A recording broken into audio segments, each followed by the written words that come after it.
It's Tebow time in Philadelphia, and one iconic Philly brand is taking advantage of it. Come on in, Philly Pretzel Factory CEO Dan Dizio.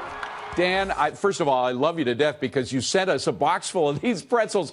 The only thing better than a Philly pretzel is a Philly cheesesteak. That's for another segment. But what gave you the idea of doing it? It looks beautiful. Hold on, I got to hold one up so you can see it. What gave you the idea? I mean, it sort of made itself, right? Yeah, well, you know what? We had an order for them years ago, back probably 4 or 5 years ago at one of our franchise locations, and we saw it. It wasn't a big deal at the time, but when we heard news that potentially the Eagles were going to sign Tim Tebow, we decided to send a whole bunch of them down to the Eagles complex just as a welcome to Tim Tebow. And sure enough, the magical power of social media caught on, and it just exploded. Now he's been in Denver, he's been in New York, now he's in Philadelphia.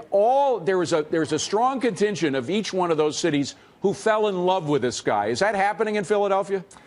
Yeah, I think it's double-edged here. I think 90% love him. There's a few haters based on the social media I could see of him.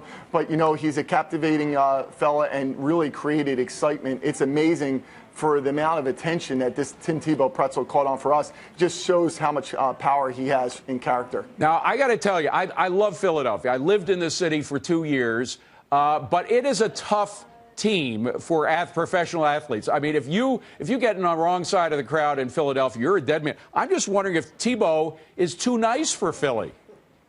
Well, you know what? I think it's great when you're. You know what I'm saying. I mean that with all respect and love, etc. Go ahead. I think Philly gets a bad rep. We're just passionate about our teams. We're hungry for a winner. It's been a long, long time. But I think for his position to be a third or fourth string quarterback, there's not a lot of pressure on him. That's true. The guy on the bench, the underdog, a lot of people are rooting for him, and we'll see what happens come September. You know, I'm so tantalized by these pretzels. By the way, I'm about 6 inches away from one, and I can't eat it because it'll get stuck in my teeth, which doesn't look good on television. But congratulations, I am going to eat it after the show's over. Thanks a million for coming in. Dan Dizio, Philly Pretzel. You got to have a Philly Pretzel. If you don't, you haven't lived. Thank you, Dan. Good to see you. You too. Thank you. Appreciate it. Well, for 6 years.